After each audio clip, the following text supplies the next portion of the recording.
Assalamualaikum warahmatullahi wabarakatuh.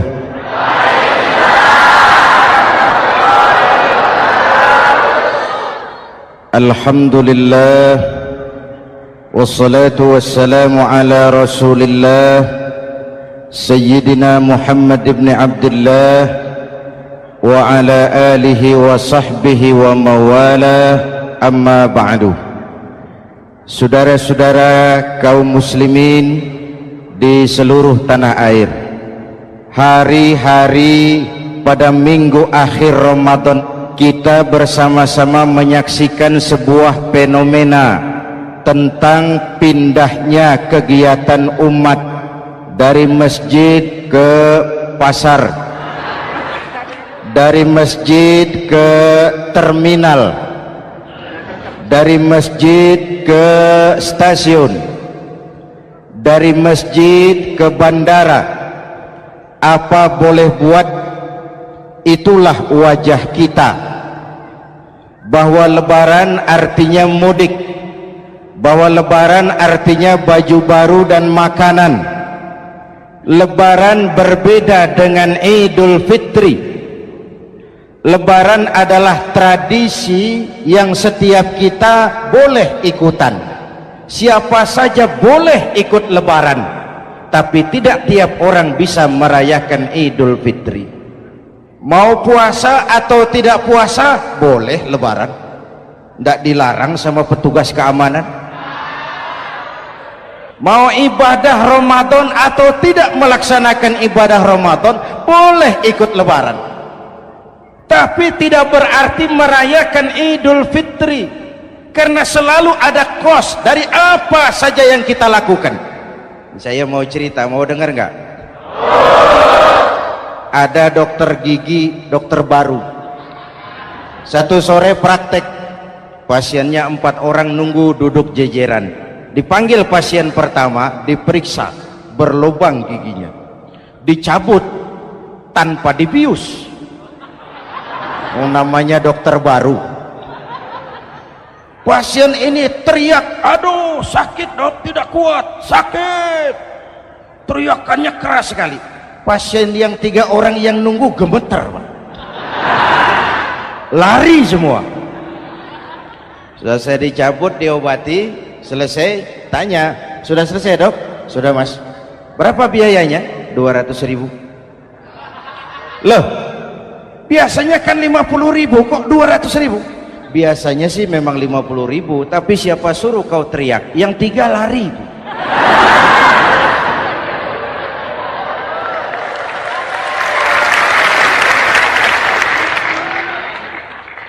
Cerita pendek ini ingin berpesan kepada kita, selalu ada ongkos yang harus kita bayar dari apa saja yang kita lakukan. Mau ibadah atau tidak, mau jadi orang baik-baik atau jadi bajingan paling tengik, mau berbuat salah atau berbuat soleh, selalu ada kosnya, selalu ada ongkosnya. Kita bicara kembali kepada fitrah, Idul Fitri. Bagaimana caranya? Pertama, saya ingin mengutip bagian pendek dari ayat 185 Al-Baqarah. Walitukmilul iddata walitukabbirullaha ala ma hadakum wala'allakum tashkurun. Ada 4 hal dari cuplikan ayat pendek ini.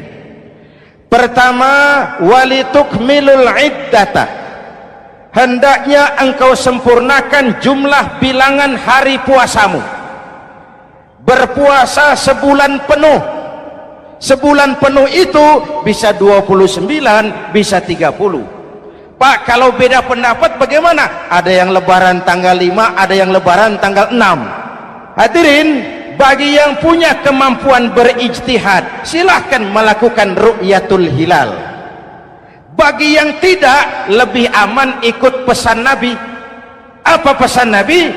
Fa iza ikhtalaftum fa alaikum bisawadil a'zam ma'al haqqi wa ahlihi. Kalau kamu berbeda pendapat, ikut golongan terbanyak yang benar dan ahlinya.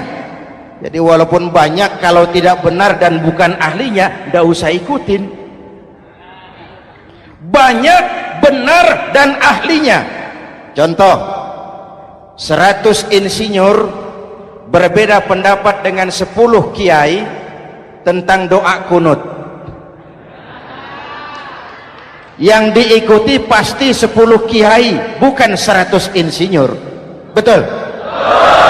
Atau sebaliknya, 10 insinyur berbeda dengan 100 kiai tentang konstruksi jembatan. Yang diikuti tentu 10 insinyur, benar dan ahlinya. Maka yang paling aman, kita punya departemen agama. Departemen agama punya ahli dari MUI, dari Nahdlatul Ulama, dari Muhammadiyah, dari Al-Wasliyah, dari Syarikat Islam, dikumpulkan melakukan ru'yatul hilal. Yang paling aman, dengeri saja pengumuman departemen agama.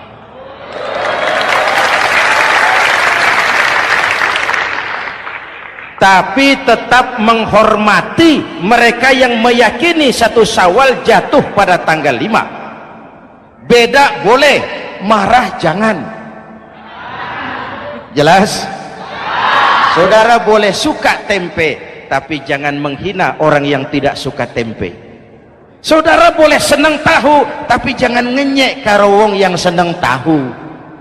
Hadirin yang saya hormati, walitukmilul iddata, kalau mau kembali kepada fitrah, sempurnakan jumlah bilangan hari puasamu. Makna sempurnakan di sini 2, sempurnakan 1 bulan penuh dan sempurnakan semangat puasamu. Walaupun Ramadan berakhir, puasa jangan selesai. Kenapa? Tangan kita masih tetap terus puasa dari mengambil yang bukan milik kita. Lidah kita walaupun Ramadan sudah selesai tetap berpuasa dari memfitnah dan menggunjing orang lain. Kaki kita walaupun Ramadan sudah selesai tetap puasa dari berjalan ke tempat yang tidak baik.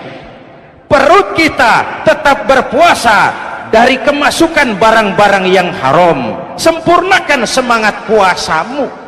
Sikap disiplin, sikap jujur, merasakan kehadiran Allah dekat dalam hidup. Nih contoh ringan, tadi waktu asar dan zuhur saudara sholat apa tidak? Sholat. Waktu sebelum sholat kan berwudu, ketika berwudu kan berkemur. Umpama waktu berkemur itu saudara korupsi, sedikit saja airnya saudara minum, saya yakin jangankan petugas keamanan, teman wudhu sebelah pun tidak akan tahu kalau waktu berkemur saudara korupsi. Kalau selesai Ramadan ini diterjemahkan, insya Allah negara kita bersih, berkurang korupsinya. Hadirin yang saya cintai, saya kembali kepada pesan Al-Baqarah 185 tadi.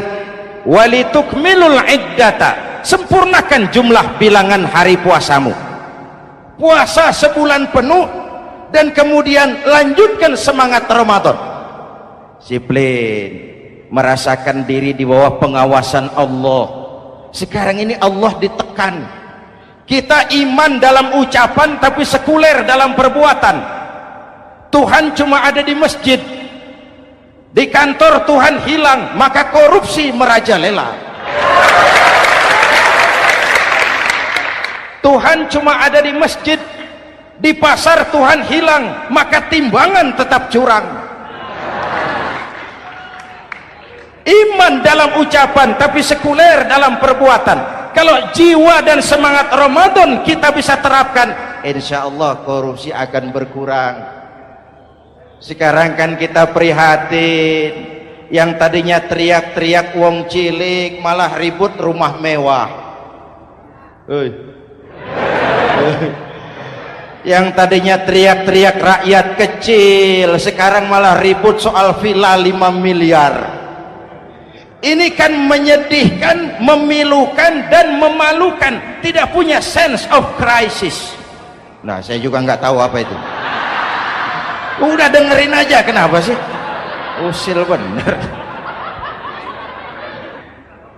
Padahal ekonomi kita masih terpuruk, lapangan kerja sulit,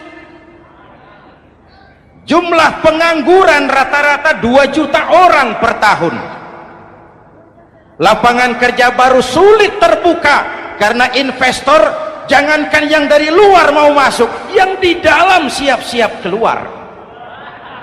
Terakhir kita dengar Sony, pabrik elektronik besar, mau cabut lagi, pindah invest ke Taiwan, menyusul pabrik silet yang di Ciputat itu.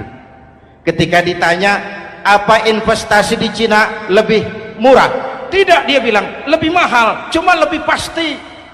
Di Indonesia murah, cuma mejanya kebanyakan, biaya siluman, namanya siluman nggak karu-karuan, keluar uang banyak, urusan tidak pasti, capek. Disahkan undang-undang penyiaran yang justru ditolak oleh masyarakat penyiar sendiri. Industri penyiaran bakal kolaps karena sekarang ini boro-boro mereka industri televisi mau break even point, mau pulang modal, dengan ke depan bisa bangkrut. Akibatnya bisa kita pastikan, jumlah pengangguran makin bertambah. Hadirin yang saya hormati, kita memang setuju jangan terlalu mengadopsi siaran-siaran televisi dari luar, kita harus punya filter. Tapi pada sisi yang sama kita juga harus memperhatikan lapangan kerja buat rakyat kita ini. Walitukmilul iddata, sempurnakan jumlah bilangan hari puasamu. Kalau jumlah hari puasa sudah sempurna, tuntunan yang kedua dari Al-Quran, walitukabbirullah, hendaknya engkau agungkan nama Tuhanmu. Takbiran, takbiran itu bisa sendiri, bisa berjamaah, bisa di rumah, bisa di masjid, bisa di surau, bisa dengan pawai keliling, asal dilaksanakan dengan tertib dan tidak mengganggu lalu lintas umum. Prakteknya yang terjadi, pawai keliling itu mengganggu ketertiban umum, perang petasan, mengganggu lalu lintas, terjadi macam ada yang takbiran bawa bendera partai. Innalillahi wa inna ilaihi raji'un. Ini takbir politik. Hadirin yang saya hormati, kalimat takbir dalam kondisi kita, saya ingatkan kepada satu ungkapan Bung Tomo. Bung Tomo, pelaku sejarah, tokoh 10 November yang dikenal sebagai Hari Pahlawan, dalam satu pidatonya saya ingat pernah berkata, andai kata tidak ada kalimat takbir, ini ungkapan Bung Tomo, andai kata tidak ada kalimat takbir, saya tidak tahu dengan apa saya harus menggerakkan putra-putra terbaik bangsa untuk bangkit berjuang melawan penjajah.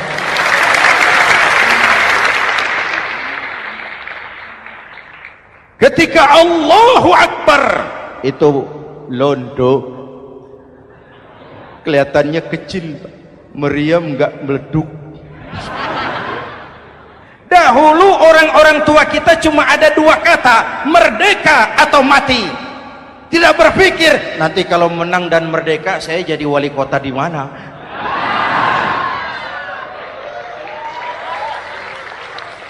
Kalimat takbir, bangsa ini harus bangkit dari keterpurukan. Bangsa ini harus bangkit mengejar ketinggalan-ketinggalannya. Bangsa ini tidak boleh terpuruk terus, dan semangat takbir harus menjiwai kita. Tidak ada capek dalam perjuangan, tidak ada puas dalam upaya. Keberhasilan cuma pengantar ke arah keberhasilan yang lebih baik lagi. Walitukabbirullah, hendaknya engkau agungkan nama Tuhanmu. Nama Allah menjadi motivasi besar dalam kehidupan kita. Ini pesan Quran Al-Baqarah 185. Pesan kedua, setelah sempurnakan jumlah bilangan hari puasamu, agungkan nama Tuhanmu. Takbiran, kalimat takbir sendiri kalau kita lihat pada kalimatnya ada kata la ilaha illallah wahdah sadaqa wa'dah wa nasara 'abdah wa a'azza jundah wa hazamal ahzaba wahdah. Tidak ada Tuhan selain Allah, esa, tidak beranak, tidak diperanakan, wahdah, tidak bisa diumpamakan dengan apapun. Sadaqa wa'dah, Allah yang maha menepati janjinya. Wa nasara 'abdah, Allah yang maha menolong hambanya. Kalau bukan kebesaran Allah, berat berjuang Ramadan ini melawan musuh yang tidak nyata. Puasa itu kalau olahraga golep, benar Pak. Kalau tinju lawannya kelihatan, betul. Sepak bola musuh kelihatan, bulu tangkis kelihatan, golf siapa musuhnya? Itulah puasa, menghadapi musuh yang tidak kelihatan. Itu lebih berat daripada perjuangan mengangkat senjata, lebih berat daripada berjuang mengorbankan harta. Tapi kalau di bulan Ramadan saja Rasulullah menang dalam perang Badar, itu harus jadi sumber motivasi. Dengan kalimat takbir, dengan keagungan Allah, bangsa Indonesia harus bangkit dari keterpurukan. Ibu bapak hadirin yang saya hormati, jadi bukan akhir Ramadan lalu sibuk beli baju. Boleh, boleh, tapi bukan itu yang utama. Laisal id bilibasin jadid, walakinnal id bita'atin yazid. Idul Fitri bukan pakaian baru. Idul Fitri adalah ketaatan yang meningkat, yang telah ditempa, digojlok, digembleng oleh Ramadan. Jadi kalau Ramadan rajin baca Quran, lalu selesai Ramadan sayonara Quran, latihan tidak berhasil. Ramadan rajin ke masjid, selesai Ramadan selesailah ke masjid. Awal Ramadan full house sampai ke halaman, akhir Ramadan cuma imam berdua tikar. Masjid kembali senyap, padahal masjid adalah pusat kegiatan umat. Saudara lihat dari sejarah, ketika hijrah ke Madinah, Rasul singgah di Kuba. Apa yang beliau lakukan? Membangun masjid. Ketika sampai di Madinah, kesibukan pertama beliau apa? Mencari rumah dinas? Bukan. Kesibukan pertama beliau mencari lokasi di mana membangun masjid. Isra dan Mi'raj, perjalanan besar dimulai dari masjid ke masjid. Ini indikasi masjid memang merupakan pusat kegiatan umat. Umat Islam dengan masjid seperti ikan dengan air, tidak boleh pisah. Ada ikan yang tidak betah di air? Ada. Ikan mau modar. Kalau umat sudah mulai menjauhi masjid, jiwanya yang akan mati. Kalau jiwanya mati, jasadnya masih hidup, itu namanya bangkai berjalan. Walitukabbirullah, engkau agungkan nama Tuhanmu. Takbiran, setelah berjuang penuh membina takwa, mengharap ridho, mengendalikan nafsu. Ingat loh, puasa itu bukan menghilangkan nafsu, mengendalikan, menempatkan pada tempatnya. Manusia tanpa nafsu bukan manusia, tapi manusia yang disetir nafsu turun jadi binatang, bahkan lebih rendah daripada binatang. Puasa ini menempatkan nafsu di tempatnya. Hai laki-laki, kamu nafsu sama perempuan? Betul Pak. Perempuan suka laki-laki? Betul Pak. Boleh lewat sini, lewat pintu yang disebut nikah. Ini nafsu disalurkan lewat pintu yang disebut nikah. Jangan seperti ayam kawin tiap malam, nikah tidak mau.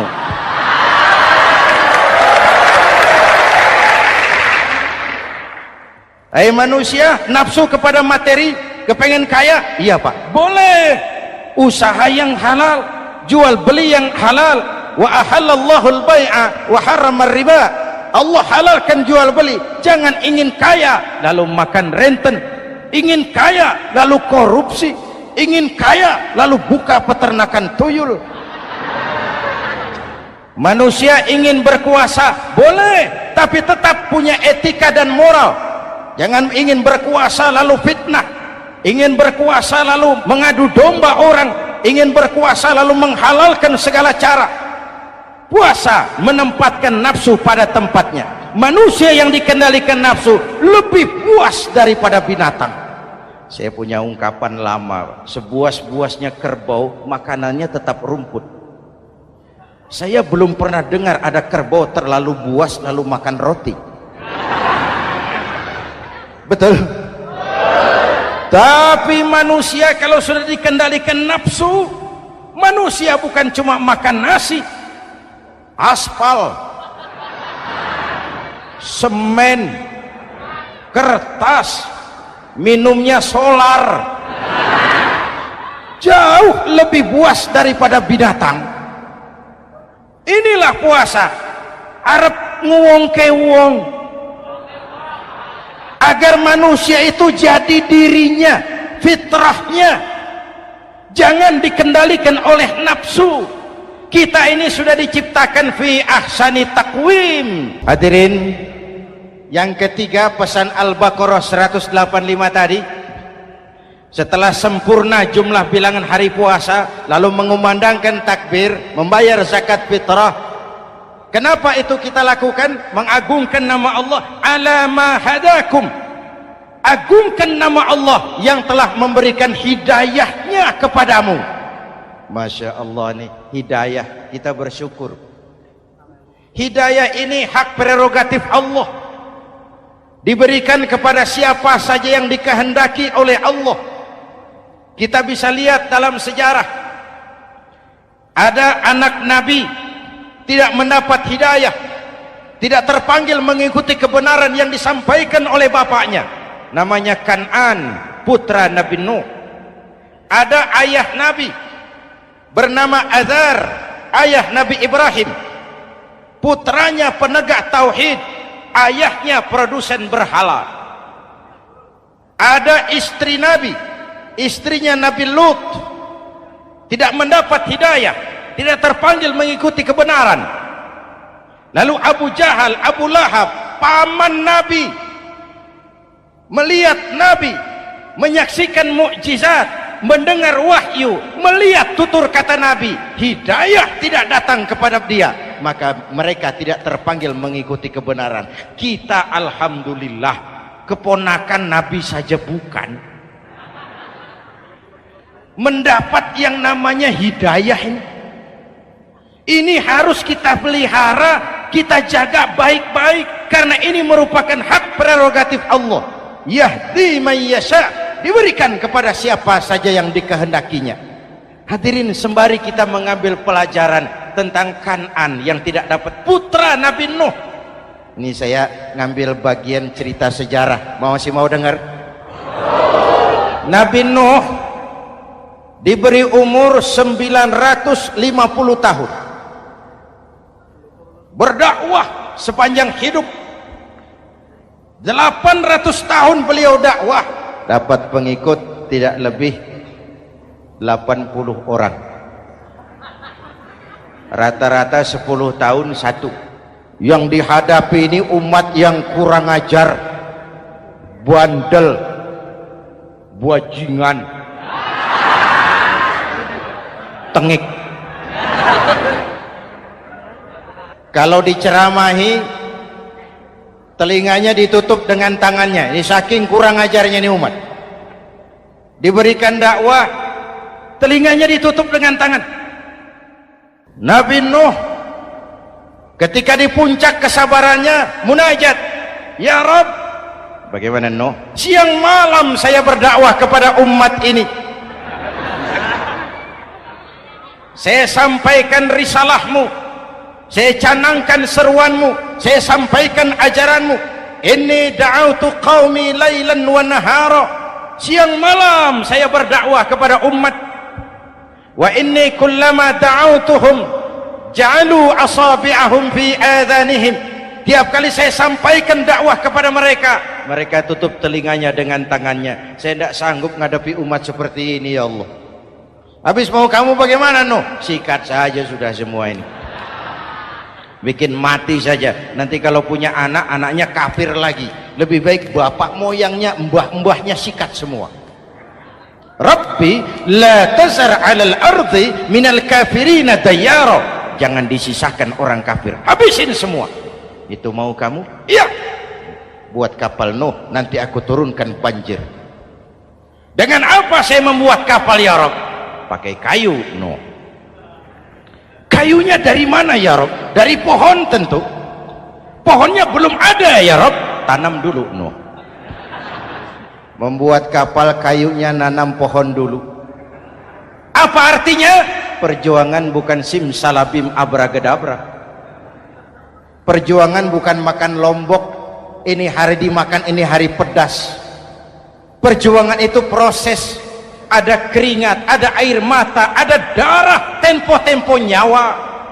Itulah perjuangan. Sudah pohon ditebang, buatkan kapal di tengah kampung. Umat unjuk rasa lagi. Nuh makin gila. Bikin kapal di tengah kampung, mau belayar kemana? Selesai Nuh, selesai ya Rob. Naik. Orang-orang yang beriman bersamamu naik, binatang serba sepasang naik, naik Nuh, naik orang beriman naik, binatang serba sepasang. Gerimis mulai turun. Setelah kapal semua terisi, Nabi Nuh kontrol. Sudah naik semua?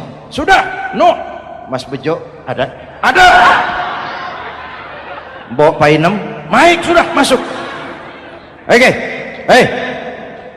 Kan'an anak saya ikut tidak naik kapal? Kami tidak lihat Nuh. Turun ke bawah, ada Kan'an, kami tidak lihat Nuh. Naik ke atas buritan, kelihatan Kan'an tidak ikut naik kapal, kumpul bersama orang kafir di daratan. Inilah potret kehidupan, kumpul dengan orang-orang kafir. Berapa banyak anak-anak kita tidak mau ikut orang tuanya ke masjid, kumpul dengan orang-orang kafir di tempat maksiat. Nuh karena sayang kepada anak, dari atas kapal memanggil, ya bunayya rkam ma'ana. Ya, ini bahasa orang manggil Pak. Kan'an, kesini nak, naik kapal sama papi. Ini terjemahan bebas. Jawab Kan'an di bawah, tidak mau Pak, saya di sini saja. Jangan nak, Allah sedang murka, akan turun banjir. Kalau datang banjir Papa, sa'awi ila jabalin ya'simuni minal ma'. Saya akan naik ke gunung tinggi yang bisa menyelamatkan saya dari banjir. Kan'an naik ke gunung tinggi, gunung pun tenggelam dihantam banjir. Dalam puncak kepedihan, Nabi Nuh akhirnya sadar, ya Allah, kalau orang kafir tenggelam memang saya yang minta, tapi Kan'an kan anak saya. Nuh, anggap Kan'an bukan anakmu. Wa innahu amalun ghairu salih. Nuh sadar, akhirnya bilang, ana urid wa anta turid wallahu fa'alun lima yurid. Aku punya kemauan, kau Kan'an punya kemauan, Allah juga punya kemauan. Kemauan Allah lah yang akhirnya jadi kenyataan. Nek sekarang juga kita ngadepi musim banjir. Bukan banjir air saja, banjir peradaban-peradaban yang masuk ke negeri kita, banjir maksiat, banjir munkarot. Kalau kita sudah ke masjid, kita sudah naik kapal, tolong kontrol anak-anak kita, tolong kontrol tetangga kita. Ayo naik kapal, banjir.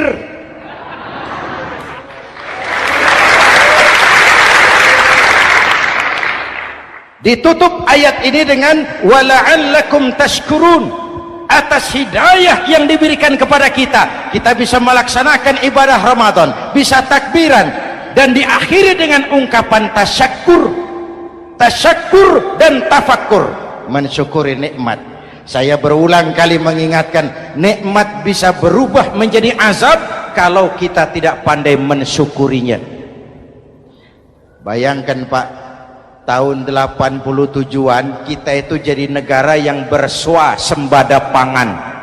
Beras kita cukup untuk rakyat kita. Sekarang kita jadi pengimpor beras terbesar. Kita beli beras ke Vietnam, kita beli beras ke Thailand, ke negara-negara yang lebih kecil dari kita. Kenapa? Karena sawah kita tanami gedung dan beton. La in syakartum la azidannakum wa la in kafartum inna adzabi lasyadid. Kalau kamu bersyukur, aku tambah nikmat. Kalau kamu ingkar, tidak pandai bersyukur, awas, azabku pedih. Maka ungkapan saya, orang kaya bisa masuk surga karena hartanya, orang kaya bisa masuk neraka juga karena hartanya. Syukur apa tidak syukur? Pejabat bisa masuk surga karena jabatannya, pejabat banyak yang masuk neraka juga karena jabatannya. Syukur apa tidak syukur?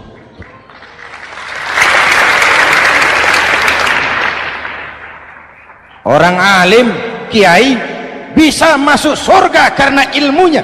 Orang alim pun bisa masuk neraka lebih dulu dari penyembah berhala juga karena ilmunya. Syukur apa tidak syukur? Kasih jabatan sebagai pemimpin lalu menyadari sayyidul qaumi khadimuhum. Pemimpin suatu umat adalah pelayan bagi umat itu. Pelayan harus melayani, bukan minta dilayani. Selama ini kita memandang jabatan itu jalan pintas menuju kaya. Jabatan itu artinya kekuasaan dan fasilitas, maka yang lahir rampok-rampok baru.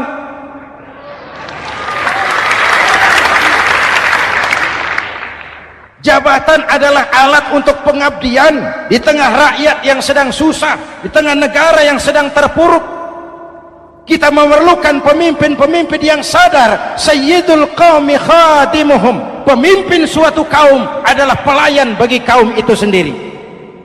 Ibu bapak hadirin yang saya hormati, dengan mensyukuri itu maka makna Idul Fitri meresap kembali kepada fitrah kita sebagai manusia, fitrah kesucian. Secara sederhana orang gambarkan kembali kepada fitrah seperti bayi baru dilahirkan oleh ibunya, bersih, suci, tanpa dosa, lantaran sudah dibersihkan oleh ibadah Ramadan. Tapi para ulama khalaf ada yang mengartikan fitrah itu kecenderungan kepada kebajikan, kecenderungan kepada kebaikan. Itu juga fitrah, kembali kepada fitrah manusia, kecenderungan untuk berbuat baik. Kita lahir bayi tidak punya dosa, betul? Tidak ada dosa warisan dalam Islam. Kalau harta warisan ada, dosa warisan tidak. Karena itu dalam Islam juga tidak ada penebusan dosa. Kalau dosa bisa ditebus dengan uang, tentu Menteri Keuangan nomor 1 masuk surga.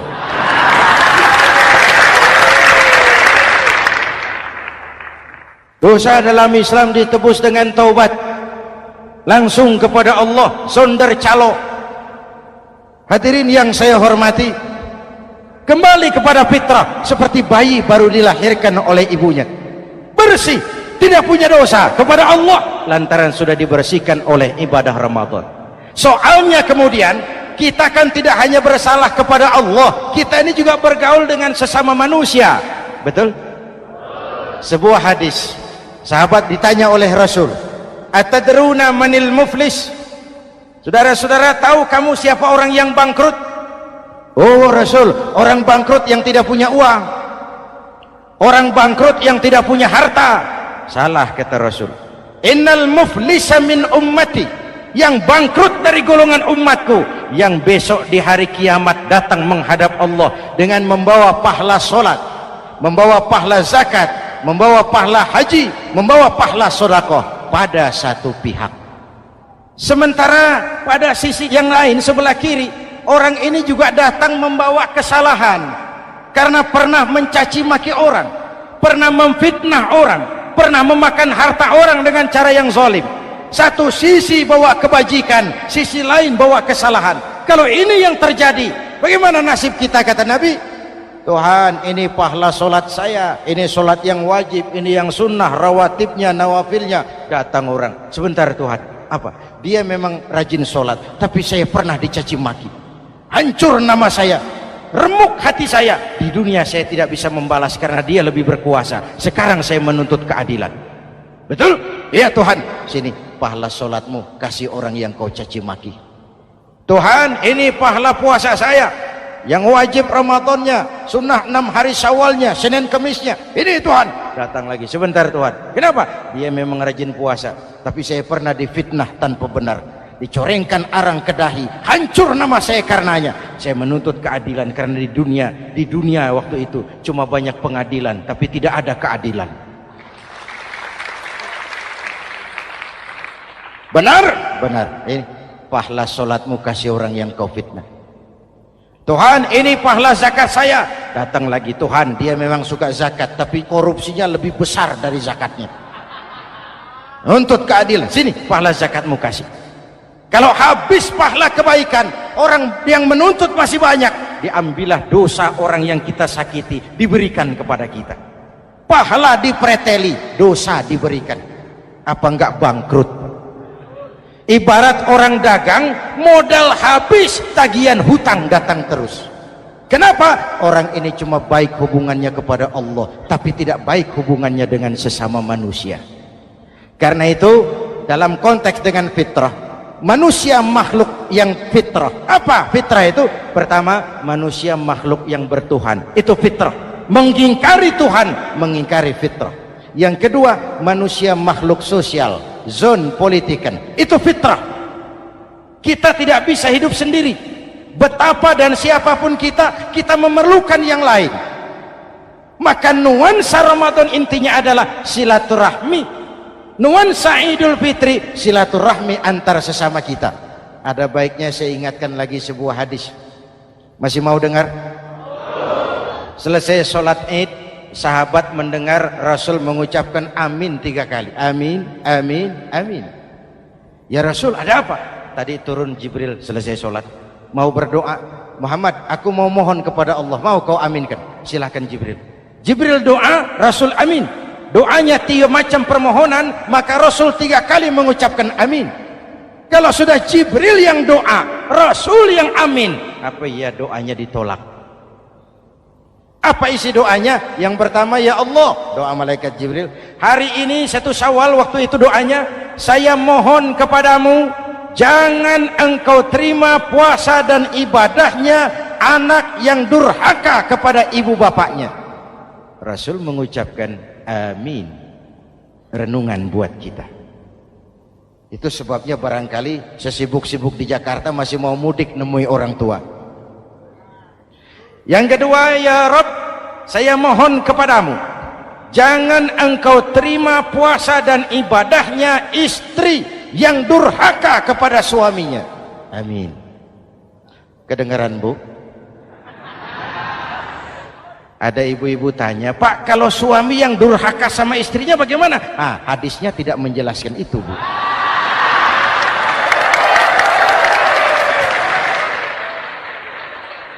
Lo menang sendiri. Yang jelas suami itu presiden rumah tangga, dimintakan tanggung jawab tentang istrinya. Nah, istri swargo manut neraka kadut. Ketika pulang Isra Mi'raj saja Rasul bercerita, aku diperlihatkan neraka. Neraka ya Rasul? Iya. Lalu aku lihat isinya kok kebanyakan perempuan. Perempuan. Laki bagaimana? Laki juga tidak sedikit. Cuma kebanyakan perempuan. Ya Rasul, apa mereka tidak sholat?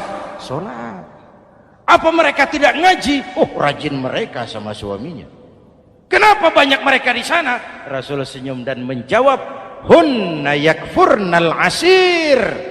Umumnya perempuan kurang bisa terima kasih sama suaminya.